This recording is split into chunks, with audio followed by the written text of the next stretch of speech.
प्यारे बच्चों, अब हम अपनी हिंदी पाठ्य पुस्तक क्षितिज भाग 1 के गद्य खंड के पाठ 4 सांवले सपनों की याद का अध्ययन करेंगे। जाबिर हुसैन ने इस पाठ को डायरी शैली में लिखा है। क्या ये डायरी शैली के अंतर्गत लिखा गया संस्मरण है।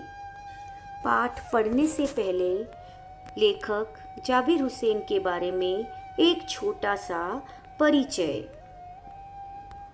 साहित्यकार जाबिर हुसैन का जन्म 1945 में गांव नौनही, राजगीर, जिला नालंदा, बिहार में हुआ था। इन्होंने अंग्रेजी भाषा एवं साहित्य का अध्यापन कार्य किया तथा सक्रिय राजनीति में भाग भी लिया। सन 1977 में बिहार के मुंगेर विधानसभा क्षेत्र के विधायक चुने गए तथा मंत्री बने। सन 1995 में बिहार विधान परिषद के सभापति बने तथा लंबे समय तक कार्य किया। वे राजनीतिज्ञ होने के साथ साथ श्रेष्ठ लेखक भी थे।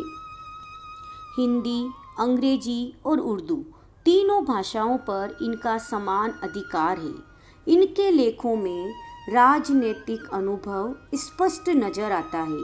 इनकी भाषा में संस्कृत के अतिरिक्त उर्दू तथा तद्भव शब्दों का प्रयोग नजर आता है। संघर्षशील, साधारण आदमी और विशिष्ट व्यक्तियों पर लिखी गई इनकी डायरियां बहुत चर्चित एवं प्रशंसित है। प्रस्तुत शैली और शिल्प में नवीनता के कारण इन्होंने डायरी विधा में एक अभिनव प्रयोग किया है। इनकी प्रमुख कृतियां हैं जो आगे हैं: डोला बीबी का मजार, अतीत का चेहरा, लोगा, एक नदी रेत भरी आदि। जाबिर हुसैन की कृतियों में प्रयुक्त भाषा आम आदमी के निकट है। अर्थात जाबिर हुसैन हिंदी के प्रमुख गद्यकारों में गिने जाते हैं। हिंदी के अतिरिक्त उर्दू और अंग्रेजी भाषाओं पर भी उनका पूर्ण अधिकार रहा है। इनका जन्म बिहार राज्य के जिला नालंदा में नौनही राजगिरी नामक गांव में हुआ। इनकी आरंभिक शिक्षा गांव की पाठशाला में ही हुई। अंग्रेजी विषय में व साहित्य अध्यापन कार्य के साथ साथ इनकी रुचि राजनीति में भी रही। इनकी प्रमुख रचनाएं जैसा हमने पढ़ा, डोला बीबी का मजार, जो आगे है, एक नदी रेत भरी, लोगा, अतीत का चेहरा आदि है। सांवले सपनों की याद पक्षी प्रेमी सालिम अली के व्यक्तित्व पर आधारित एक व्यक्ति चित्र है।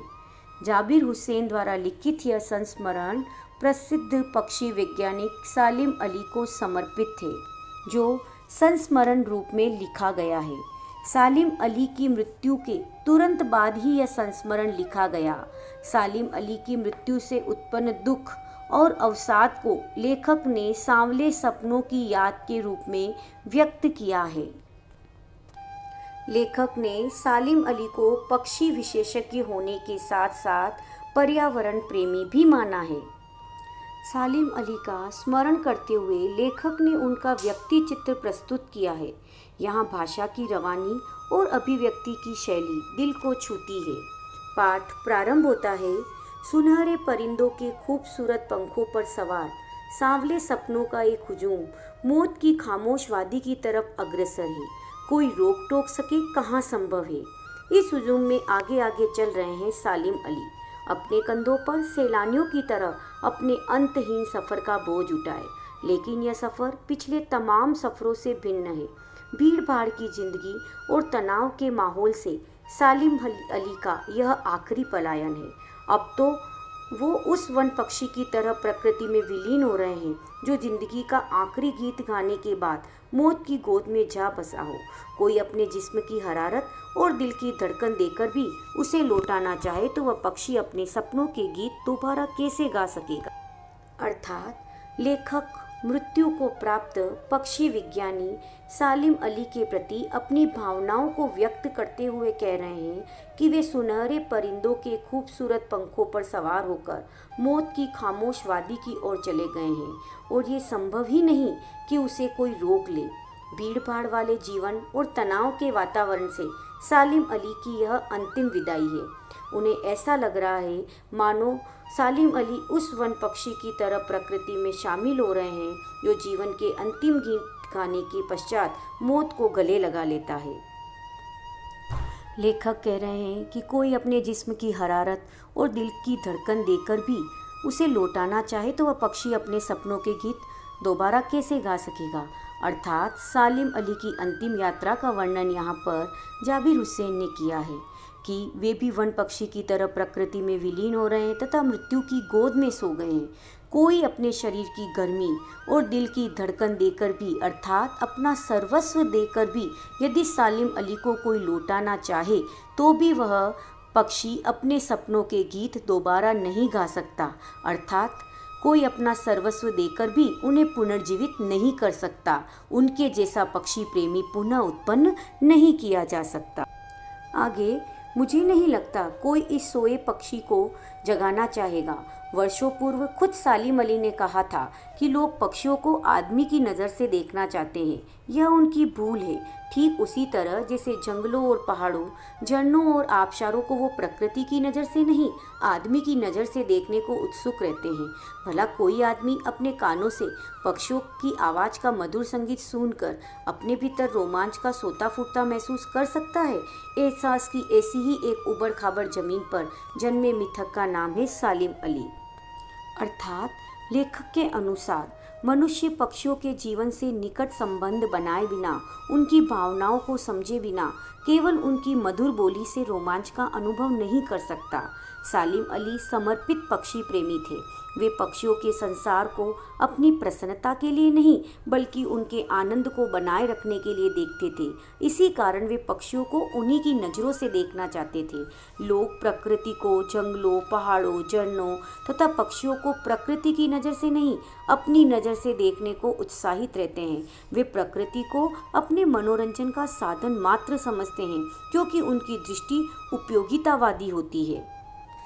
इसके द्वारा लेखक कहना चाहते हैं कि हमें प्रकृति एवं पक्षियों को उनकी ही दृष्टि से देखना चाहिए, तभी हम उन्हें गहराई से समझ सकते हैं, अन्यथा उन्हें समझना असंभव है।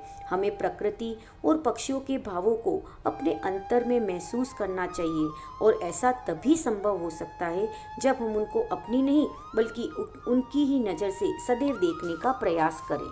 और जाबिर हुसैन का मानना था कि इस बात को लेकर सालिम अली एक मिथक थे।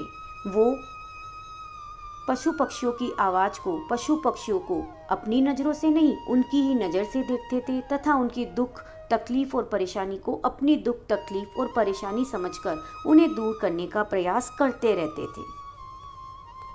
तो एहसास की ऐसी ही एक उबड़ खाबड़ ज़मीन पर जन्मे मिथक का नाम है सालिम अली।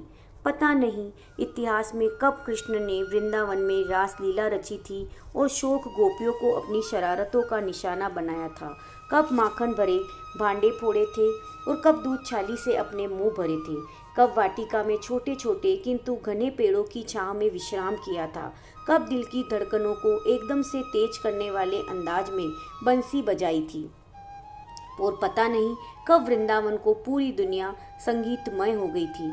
पता नहीं यह सब कब हुआ था, लेकिन कोई आज भी वृंदावन जाए तो नदी का सांवला पानी उस पूरे घटनाक्रम की याद दिला देगा। हर सुबह सूरज निकलने से पहले जब पतली गलियों से उत्साह भरी भीड़ नदी की ओर बढ़ती है तो लगता है जैसे उस भीड़ को चीरकर अचानक कोई सामने आएगा और बंसी की आवाज़ पर सब किसी के कदम थम जाएंगे। हर शाम सूरज ढलने से पहले जब वाटिका का माली सैलानियों को हिदायत देगा तो लगता है जैसे बस कुछ ही क्षणों में वो कहीं से आ टपकेगा और संगीत का जादू वाटिका के भरे पूरे माहौल पर छा जाएगा। वृंदावन कभी कृष्ण की बांसुरी के जादू से खाली हुआ है क्या? आगे लेखक ऐतिहासिक पृष्ठभूमि का उल्लेख करते हुए भगवान कृष्ण के बारे में कहते हैं कि उन्होंने कब वृंदावन में रासलीला रची थी और गोपियों को अपनी शरारतों का हिस्सा बनाया था। कब माखन चुरा कर खाया था। वाटिका के कब घने पेड़ों की छांव में आराम किया था। अर्थात जिस प्रकार वृंदावन को कृष्ण के जादू से खाली देखा नहीं जा सकता, वृंदावन में आज भी कृष्ण की जगह जगह अनुभूति हमें होती है, उसी प्रकार प्रकृति और पक्षी की दुनिया भी सालिम अली से हटकर नहीं देखी जा सकती। प्रकृति और पक्षी की दुनिया का नाम लेते ही सालिम अली जहन में साकार हो उठते हैं, जीवित हो उठते हैं। ऐसा जाबिर हुसैन ने अपनी लेखनी के द्वारा चित्रित किया है। मिथकों की दुनिया में इस सवाल का जवाब तलाश करने से पहले एक नज़र कमज़ोर काया वाले उस व्यक्ति पर डाली जाए जिसे हम सालिम अली के नाम से जानते हैं। उम्र को शती तक पहुंचने में थोड़े ही दिन तो बचे रहे थे। संभव है लंबी यात्राओं के थकान ने उनके शरीर को कमज़ोर कर दिया हो और कैंसर जैसी जानलेवा बीमारी उनकी मौत का कारण बनी हो, लेकिन अंतिम समय तक मौत उनकी आंखों से वह रोशनी छीनने में सफल नहीं हुई जो पक्षियों की तलाश और उनकी हिफाजत के प्रति समर्पित थी। सालिम अली की आंखों पर चढ़ी दूरबीन उनकी मौत के बाद ही तो उतरी थी। कमज़ोर शरीर वाले सालिम अली की मृत्यु लगभग 100 साल की उम्र में हुई। उनकी मौत कैंसर से हुई। इस उम्र में भी उनकी आंखों की ज्योति अच्छी थी जो पक्षियों की हिफाजत के लिए कटिबद्ध थी। वे अपनी मृत्यु के निकट तक पक्षियों के बारे में जांच पड़ताल करते रहे।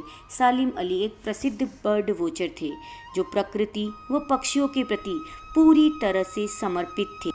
इस प्रकार हमने यहाँ तक पढ़ा कि सालिम अली एक सुप्रसिद्ध पक्षी वैज्ञानिक व समर्पित बर्ड वॉचर के रूप में जाने जाते हैं। सालिम अली शारीरिक रूप से दुबले पतले थे। प्रकृति का सूक्ष्म निरीक्षण करने में उन्हें आनंद आता था। वे पर्यावरण की सुरक्षा को लेकर अत्यधिक चिंतित रहते थे। वे अत्यंत संवेदनशील व जिज्ञासु प्रवृत्ति के व्यक्ति थे। उन्हें प्रकृति व पक्षियों की दुनिया से अलग करके नहीं देखा जा सकता था।